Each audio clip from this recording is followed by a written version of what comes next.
এই নরক থেকে উদ্ধার করো, এই যন্ত্রণা আমি যে আর সইতে পারছি না। রাজা রাজাকে কেমন ভাবে স্বপ্ন দর্শন করছে, আরে স্বপ্ন দেখিয়া রাজা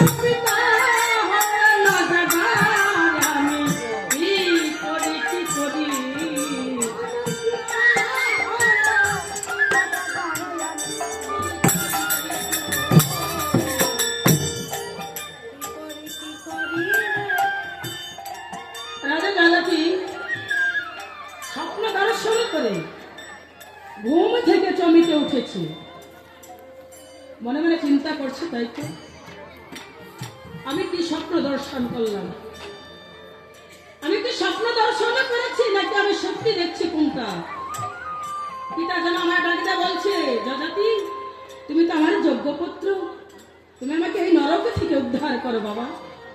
পুত্রের কর্তব্য পিতা মাতাকে উদ্ধার করা। রাজা যজাতি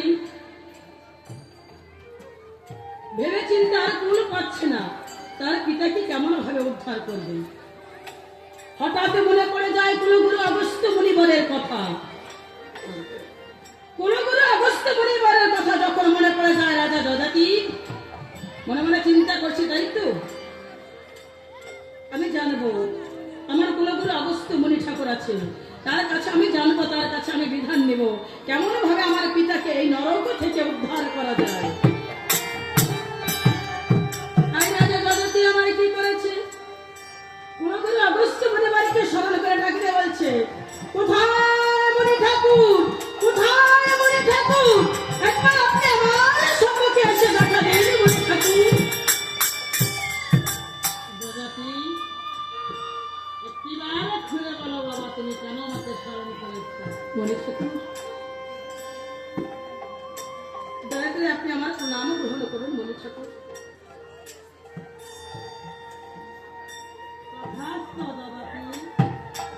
একটিবার খুলে বলো কেন তুমি আমার কাছে ছুটে এসেছো, বলো বাবা। মনে ঠাকুর আমি তো বড় নিরুপায় হয়ে এসেছি মনে ঠাকুর। মনে ঠাকুর আমি যখন সোনার পালঙ্কে শুয়ে শুয়ে নিদ্রা যাচ্ছিলাম তখন আমি স্বপ্ন দেখতে পাই আমার পিতা যেন আমায় ডাক দিয়ে বলছি, যজাতি আমি ব্রহ্মবিত্তের হরণের অপরাধে স্বর্গ থেকে বিতাড়িত হয়ে মর্তভাবে এসে অজগরের সর্প হয়ে ঘুরছি, বড় নরক যন্ত্রণা ভোগ করছি। যজাতি তুমি তো আমার যোগ্য পুত্র, তুমি আমাকে নরক থেকে উদ্ধার করো। মনে ঠাকুর বলো, কোন উপায় খুঁজে না পেয়ে তাই তো আপনার শরণাপন্ন হয়েছি মনে ঠাকুর। তাই বুঝবি? হ্যাঁ, একবারে খুলে বলুন আপনি, আমাকে বিধান দিন, আমি কি করে আমার পিতাকে নরক থেকে উদ্ধার করতে পারি মনে ঠাকুর। যজাতি তোমার পিতাকে কিভাবে উদ্ধার করতে পারবো আমার যে ধ্যানস্থ হয়ে দেখতে হবে বাবা। ঠিক আছে মনে ঠাকুর, আপনি একবার ধ্যানস্থ হয়ে দেখুন আমার পিতাকে কেমন ভাবে উদ্ধার করতে পারি। অগস্ত্য মুনি ঠাকুর আমার ধ্যানস্থ হয়ে দেখতে পায় যজাতির পিতা নহুর যে অপরাধ করেছে এই অপরাধের ক্ষমা কিছুতেই হতে পারে না। যজাতির পিতা নহুর যে অপরাধ করেছে এই অপরাধের ক্ষমা কিছুতেই হতে পারে না। তবে হতে পারে কি হলে, একমাত্র ভগবান শুধু উদ্ধার করে তাহলে হতে পারে। ভগবানকে মর্তধামে আনতে হলে ভক্তের প্রয়োজন। ভক্তের ডাকে ছাড়া ভগবান কিছুতে মর্তের মুখে যায় না।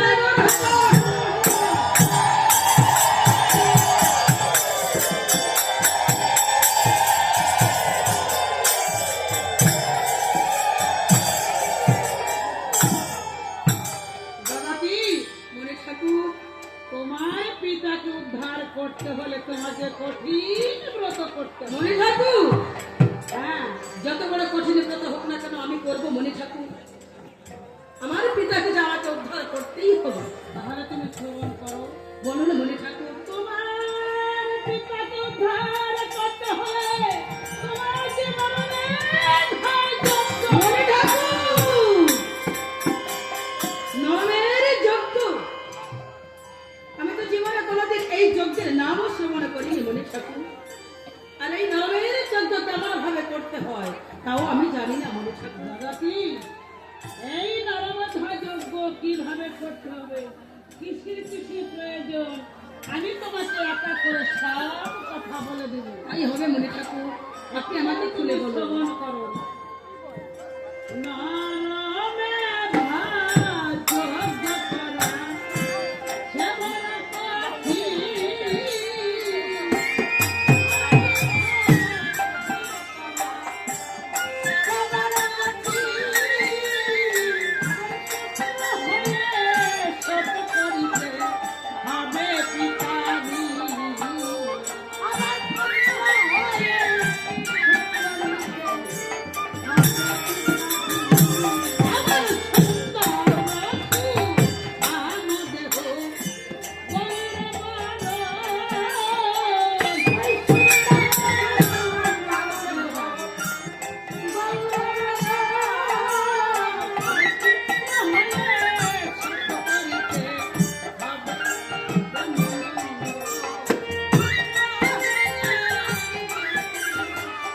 ব্রাহ্মণানন্দ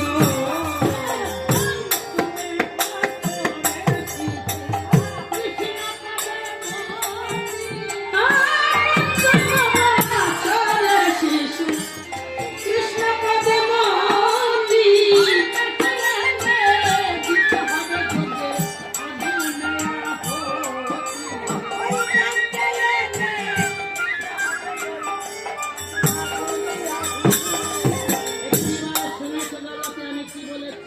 মনে ঠাকুর, সুন্দর সুখমদহ গৌরবরণ কৃষ্ণ ভক্ত হতবে ব্রাহ্মণানন্দ পঞ্চম বৎসরের শিশু কৃষ্ণ পদে মতি তাকে দিতে হবে যজ্ঞের আগুনে আহুতি। মণি ঠাকুর, এ আপনি কি বলছেন মণি ঠাকুর? সুন্দর সুষম দেহ গৌর বরম পঞ্চম বৎসরের শিশু ব্রাহ্মণ সন্তান কৃষ্ণ ভক্ত, তাকে এনে যজ্ঞের আগুনে আহুতি দিতে হবে মণি ঠাকুর। এ আপনি কেমন কঠিন বিধানে দিয়েছেন মণি ঠাকুর। মণি দেখো ঠাকুর, দাদাটি, তুমি হচ্ছ তোমার পিতার একমাত্র পুত্র, তোমার পিতাকে উদ্ধার করতে হবে। মণি ঠাকুর, আমার যত কষ্ট হোক না কেন পুত্রের কর্তব্য পিতাকে উদ্ধার করা। কিন্তু মণি ঠাকুর, আপনি আমায় বলে দিন, আমি এ হলো বালক, এত সুন্দর বালক আমি কোথায় পাবো মণি ঠাকুর? দাদাটি, অগণিত অর্থ দিয়ে তোমার দুধগানকে পাঠিয়ে দাও দেশ বিদেশে, দেখবে কত দুঃখিনীর সন্তান, কাঙালিনীর সন্তান নিশ্চয়ই বিক্রয় করবে। মণি ঠাকুর, কেমন কথা বলছেন মণি ঠাকুর? যদি কোনো পিতা মাতা অনাহারে অনিদ্রায় থাকে তবু তার কোলের সন্তানকে কি অর্থের বিনিময়ে বিক্রয় করতে চায় মণি ঠাকুর?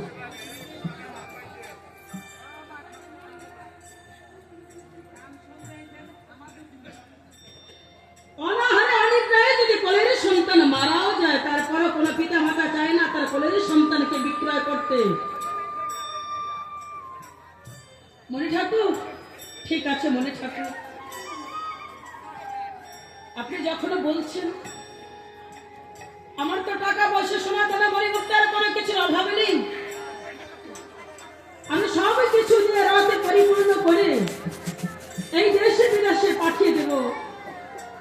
দেখি অর্থের বিনিময়ে যদি কোনো দুঃখিনীর সন্তানকে কিনে আনতে পারে তাই হবে, তাই হবে মণি ঠাকুর। একেবারে ছুটে যাও দাদাকে, তোমাদের দুধগানকে পাঠিয়ে দাও অগণিত অর্থ দিয়ে, চলে যাও।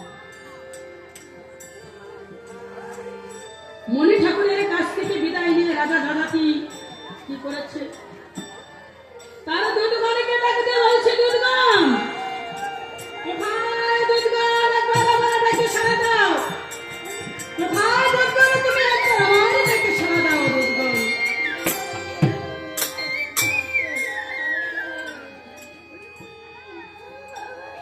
ওমা ওমা ধৈর্য ধরুন মা, আমরা তো মায়া জগতের মানুষ।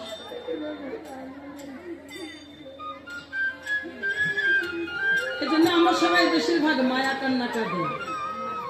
যার হারিয়ে গেছে, যার চলে গেছে, মনে পড়লেই আমাদের চোখে জল আসে, আমরা কান্না করি। কিন্তু মা, যে ঈশ্বর আমাদের এই জগতের বুকে পাঠিয়েছে, ঈশ্বর বলে কখনো আমরা কাঁদি না, কখনো সেই ঈশ্বরের কথা ভাবি না। জড়া জগৎ মায়ার সংসার,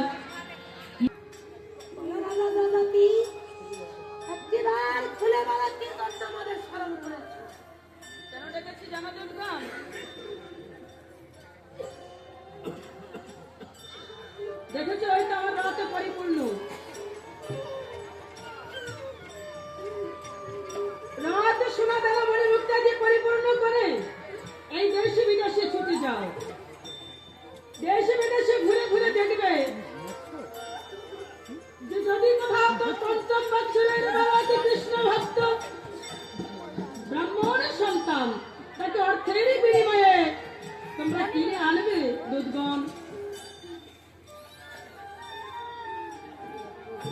মহারাজ, কোথায় শুনেছ আর কোথায় বা দেখেছ যে অর্থের বিনিময়ে কেউ করে বলে সন্তান বিক্রয় করে?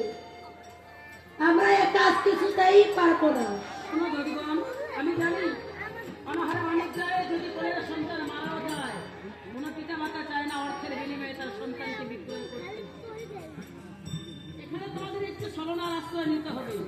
কেমন জানো দুধগণ, যদি কোনো পিতা মাতা না দিতে চায় তাদেরকে বলবে আমাদের রাজা জগতির কোনো পুত্র সন্তান নেই, আমাদের এই রাজা জগতি তোমার পুত্রকে পুষ্য পুত্র বলে গ্রহণ করবে।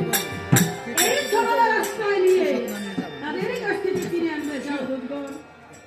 বেশ, আমরা তাই যাচ্ছি মহারাজ। দুধগণ কি করেছে?